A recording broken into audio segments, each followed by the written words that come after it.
Salut à tous, je vous retrouve aujourd'hui dans la vidéo Destination Paris qui fait un petit peu suite à la vidéo que je vous avais fait d'utiliser des transports avec des jeunes enfants dans des grandes villes. C'était bien sûr Paris qui m'avait inspiré cette vidéo. Je vous remets le petit i là si vous ne l'aviez pas vu. Et maintenant on va parler de Paris même. Paris, comment y séjourner et quoi y faire. Alors comment y séjourner, je trouve que c'est quand même mieux d'être chez l'habitant. Donc soit si vous avez famille ou amis, c'est plutôt pas mal. Sinon, il y a toujours les Airbnb qui peuvent être intéressants à checker. Parce que je pense que vous serez plus facilement au cœur des choses. Alors soit vous êtes là pour un séjour touristique et si vous ne pouvez pas être vraiment au plus près des choses que vous voulez voir, essayez au moins d'être sur une ligne de métro ou une ligne de bus qui va se rapprocher assez rapidement de l'endroit que vous voulez voir. Soit si vous êtes là pour voir des amis, de la famille, peu importe, choisissez d'aller chez la personne chez qui ça va être le plus adapté pour vous. Donc il faut prendre en compte le fait qu'à Paris, beaucoup de logements sont des appartements. La plupart n'ont pas d'ascenseur. Si vous avez possibilité d'avoir un ascenseur, ça peut être un point fort. La plupart des logements sont sur des vieux parquets qui grincent. Donc si vous avez des enfants sensibles au bruit, ça peut être aussi dérangeant, un critère à prendre en compte. La plupart des logements n'ont pas de superbes volets. Il y en a qui n'en ont pas du tout. Et ceux qui ont des volets, c'est des volets souvent à l'ancienne. C'est rare les volets électriques de qualité à Paris. Donc on se retrouve souvent avec des choses aussi qui sont très lumineuses, même de nuit. Parce qu'à Paris, il y a beaucoup de lumière. Donc même une fois le volet fermé, pour un peu, on n'a pas de rideau à rajouter. Et franchement, moi, chez mon beau-frère, j'étais chez mon beau-frère, c'était évident qu'on ne pouvait pas dormir sans rien rajouter. Donc j'ai refait ma petite astuce de masking tape et d'aluminium dont je vous avais déjà parlé. Et j'ai rajouté en plus une espèce de double drap, une housse de couette comme ça, elle avait 2 épaisseurs, accrochée dans la fenêtre, comme ça calfeutrait bien la lumière. Mais malgré tout, on voyait quand même des petits filets de lumière passer. Et pourtant, chez mon beau-frère, il y a quand même des volets, mais des volets à l'ancienne. Pour ce qui est de la question du bruit, malgré le double vitrage, on entend beaucoup les bruits extérieurs. Regardez notamment si vous êtes sur le trajet des ambulances, des camions de pompiers, parce que, par exemple, nous, on était vraiment pas loin et on entendait passer les sirènes. Bon, ça nous a pas perturbé plus que ça, mais peut-être que si les ambulances étaient passées vraiment juste sous nos fenêtres, ça aurait pu être désagréable. Et je me souviens que l'an dernier, je m'étais fait la remarque aussi dans le logement où j'avais été, il y avait une partie des logements qui était côté cour, donc ça allait très bien, une partie du logement qui était côté rue, et là ça allait vachement moins bien, parce que sans aller jusqu'aux ambulances et aux camions de pompiers, il suffisait qu'il y ait une moto qui passe ou une voiture un petit peu énervée, et la nuit il y en a aussi, pour qu'on soit un peu réveillé en sursaut. Donc c'est vraiment à prendre en compte, parce que le fait qu'il y ait beaucoup plus de monde à Paris fait que tout est exacerbé. Donc si on est provincial, ça peut un petit peu nous déranger, nous perturber dans nos petites habitudes de calme et de tranquillité, de sérénité. Si vous allez chez l'habitant, ça va être à mon sens plus pratique aussi sur un autre point, ça va être que la personne va pouvoir éventuellement vous anticiper quelque chose. Ça va être par exemple des draps en moins à transporter, des serviettes en moins à transporter, des courses éventuellement qui vont pouvoir être faites avant votre arrivée. Si vous donnez une liste de courses pour avoir au moins le minimum, ne vous dites pas « oh c'est bon, je peux m'en charger ». Bien sûr, vous pourrez vous charger de certaines choses, mais tout ce qui n'est pas périssable, tout ce que vous pouvez mettre dans les placards, même si c'est juste des pâtes, etc., n'hésitez pas à le faire acheter à l'avance, vous serez content d'avoir déjà une partie des choses qui soient faites. Il faut juste y penser, et c'est pour ça que je vous donne l'idée. Pensez aussi à demander à la personne de se procurer un double des clés, ça sera quand même vachement plus pratique pour que vous puissiez avoir un petit peu votre autonomie. Et puis réfléchissez bien à la cohabitation. Est-ce quelqu'un avec qui vous pouvez être en cohabitation? Et si oui, de quelle manière? Sur quel espace est-ce que vous allez dormir? Comment vont dormir vos enfants, etc. Moi, j'arrive assez facilement à les faire dormir un peu n'importe où, parce qu'en fait, nous, il suffit juste qu'on ait un matelas et une couette pour tous dormir. On se met au sol si besoin, etc. Mais parfois, si vous avez besoin de matériel spécifique, il est plutôt bien de se renseigner à l'avance sur ce qui est possible. Nous, ce qu'on a fait aussi, et qui était très très pratique, c'était d'avoir des jouets prêtés par les collègues de mon beau-frère, qui ont été très généreux, et je les en remercie, même s'ils ne voient pas du tout cette vidéo, c'est certain, mais ils ont donné des grands sacs de jeux, ce qui faisait que chez mon beau-frère, alors qu'il n'y a d'habitude pas d'enfants et donc rien à faire, il y avait vraiment plein de matériel qui permettait aux enfants de s'amuser. Donc ça peut être aussi une piste, non pas pour passer les journées dans le logement, c'est pas le but, mais pour avoir des choses à proposer aux enfants sur les temps où vous êtes en train de préparer à manger, vous êtes en train de prendre votre douche, ou tout simplement si vous voulez aller aux toilettes. Après, une fois sorti dehors, où aller? Alors il y a des squares à tous les coins de rue à Paris, ça c'est vraiment un truc qui m'avait étonné l'année dernière et que j'ai reconstaté cette année. Il y a vraiment des squares de qualité. Ils sont en train de faire en sorte d'avoir un maximum de revêtements de sol un peu plastifiés, là vous savez. Donc je trouve que moi je vous avais déjà dit dans une vidéo passée, dont je vous remets le petit i là aussi si vous voulez, que je trouvais que c'était ce qui était le plus adapté, même si c'était pas forcément le plus écolo. Et du coup au niveau structure de jeu en elle-même, elles sont aussi plutôt modernes.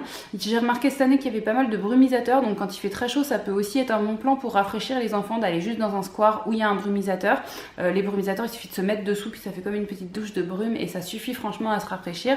Mon coup de cœur va pour le square Sarah Bernard qui est dans le 20e. Je vais essayer de vous mettre un petit lien en barre d'infos. De manière générale, je vais vous mettre des petites choses en barre d'infos et notamment sur les choses que je vous encourage à checker avant votre visite, à savoir le programme de certains endroits qui sont assez spécifiques aux enfants. Le premier truc que je vous encourage à regarder, c'est le programme de la Cité des Sciences, donc à la Villette, pour ceux qui ne connaissent pas.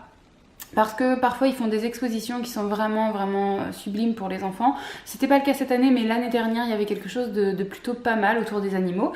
Cette année non.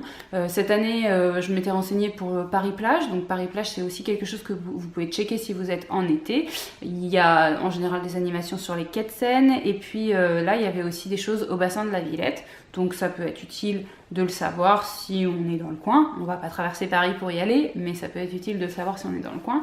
On peut aussi se renseigner sur ce qui se passe dans le cadre du musée d'histoire naturelle qui regroupe pas mal de choses, qui regroupe la grande galerie de l'évolution que j'ai faite et que je recommande, le jardin des plantes que j'ai pas fait, la ménagerie du zoo que je n'ai pas fait, le parc zoologique de Paris qu'on appelle aussi Zoo de Vincennes que j'ai fait et que ni l'un ni l'autre, je ne recommande pas, je n'en pense rien. Par contre, je vous donne l'info que le Zarafa, le restaurant qui est au milieu de ce zoo, est vraiment une horreur. Donc surtout ne prévoyez pas d'y manger. Je n'ai jamais vu un truc aussi immonde de ma vie. Donc nous, on cherchait pas à manger hyper bien. J'avais compris que c'était plus ou moins un fast-food. J'ai juste demandé une pizza margarita. Donc vous voyez, niveau base, on est quand même sur la base. C'était juste immonde. Donc ne prévoyez pas, si vous allez à ce zoo et que vous voulez manger, je vous encourage tout simplement à emmener votre pique-nique. Donc voilà, dans tous ces lieux-là, vous pouvez avoir des animations. Le zoo, par exemple, faisait des nocturnes spéciales, un petit peu orientées découverte de certaines espèces. Au jardin des plantes, il peut aussi y avoir des choses. Enfin voilà, donc regardez ce qui peut se faire au moment où vous y êtes. Regardez aussi le programme de la Galerie des enfants du Centre Pompidou. Et puis, regardez où sont les ludomoves. Donc, pour ceux qui ne connaissent pas, les ludomoves sont des ludothèques itinérantes ou des ludothèques fixes, mais qui sont pas là d'habitude. Les ludothèques itinérantes, il y en a 2 qui tournent dans Paris, qui sont chaque semaine dans un quartier différent. Donc, c'est intéressant de voir si elles sont proches de chez vous. Et les 2 ludothèques fixes sont sur les rives de Seine. Donc, si vous êtes proche des rives de Seine, vous aurez aussi de l'animation de ce côté-là. Sachez aussi que si vous avez besoin de rafraîchir les enfants, en dehors des squares que j'évoquais tout à l'heure, vous pouvez aller dans des lieux spécifiques si toutefois vous n'êtes pas trop loin. Je cite par exemple le jardin d'acclimatation, le parc André Citroën et certaines piscines de Paris, attention pas toutes, puisque la plupart des piscines de Paris sont très anciennes avec uniquement un bassin pour nager tout simplement, mais certaines piscines sont pourvues d'une pataugeoire et pareil, vous trouverez plus de renseignements sur ça en barre d'infos puisque j'ai trouvé un site qui les recense, donc vous pourrez voir s'il y en a une proche de chez vous.